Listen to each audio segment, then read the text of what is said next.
Try to avoid setting up a Seek Scan system right at an entry point.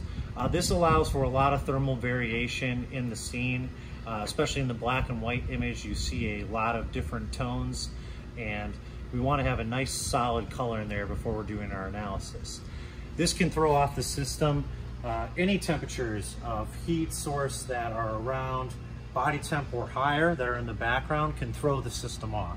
So when I come in, especially backlighting, I come in to do the analysis, you can see that the scan is still done, but we have a slight variation in my temperature than before. Here in the lobby, if you're setting up right with the window, you can actually see the person, the operator, in the reflection of the glass. Along with this, it can add a lot of backlighting problems when trying to do the analysis. This can result in no analysis or a lot longer process.